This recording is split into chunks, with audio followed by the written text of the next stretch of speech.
Question क्या है, d upon d x f x is equal to this. तो हमें इनमें से निकालना है कि सही आंसर क्या है। अब यहाँ पे आपको क्या दिया है, d upon d x f x. तो आपको ये समझना है कि हमें जो भी ये क्वेश्चन दिया है तो ये हमें एक डेरिवेटिव दिया है, और हम डेरिवेटिव का अगर इंटीग्रेशन कर देंगे तो हमें क्या मिल जाता है, फंक्शन मिल जाता है। डेरिवेटिव का इंटीग्रेशन करेंगे तो हमें फंक्शन मिल जाता है। मतलब इंटीग्रेशन ऑफ किसका करेंगे हम, डेरिवेटिव क्या है, 4x³ माइनस 3x⁴। तो हमें किसकी वैल्यू मिल जाएगी, हमें मिल जाएगा फंक्शन f(x). तो f(x) इज इक्वल टू क्या हो जाएगा, integration of 4x³ minus 3/x⁴ dx। Same process से हम अलग अलग कर देंगे। 4x⁴ dx minus integration 3/x⁴ dx। ये क्या हो जाएगा आपका इंटीग्रेशन, 4 बाहर कर लेंगे, x⁴ का क्या हो जाएगा, x(n+1)/n+1 से माइनस 3 हम बाहर कर लेंगे, यहाँ पे क्या हो जाएगा x⁻⁴ dx। तो यहाँ पे 4 से 4 क्रॉस हो गया, आपका क्या बचा x⁴ माइनस 3, ये क्या हो जाएगा x⁻⁴ +1/-4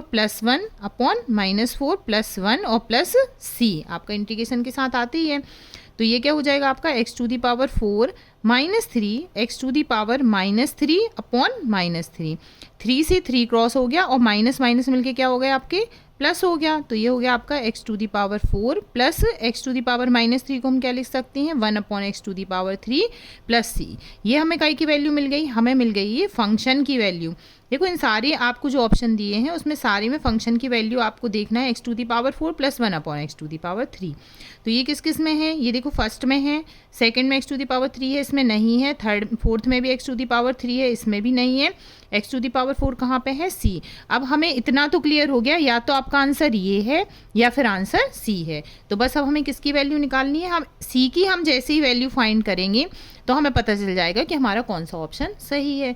c की वैल्यू कैसे निकालेंगे हम, हमें दिया है f2 is equal to 0। f2 मतलब फंक्शन, इसमें 2 वैल्यू पुट करेंगे। f2 इज इक्वल टू क्या करेंगे हम, x की वैल्यू 2 पुट कर देंगे प्लस 1/2/3 प्लस c, और आपका ये काय के इक्वल है, f2 इज इक्वल टू 0। तो ये फंक्शन हो गया आपका 0 के इक्वल। ये क्या हो जाएगा, 2 2 4 2 8 2 16 plus 1/8 plus c is equal to 0। इसे हम सॉल्व कर लेंगे तो नीचे हमारा एलसीएम क्या आ जाएगा, 8। तो ये हो जाएगा आपका 8 16 128 plus 1 plus c is equal to 0। तो ये हो गया आपका 129/8, और c को हम इस तरफ ले जाएंगे तो क्या हो जाएगा, plus c is equal to 0 कर लीजिए आप, फिर c को लेके हम नंबर इस साइड ले जाएंगे तो माइनस 129/8। आंसर किस में आया आपका, माइनस में। तो ये जो आपको फंक्शन आया है इसमें c क्या है, प्लस में है। तो हम यहाँ पे ये वाली वैल्यू पुट कर देंगे तो क्या हो जाएगा आपका x⁴ प्लस 1/x⁴ और माइनस 129/8। c की वैल्यू माइनस में आई है तो आपका आंसर कौन सा सही होगा, यहाँ पे प्लस में दिए हैं माइनस में, तो आपका आंसर हो गया ए वाला। तो आंसर इज राइट आंसर।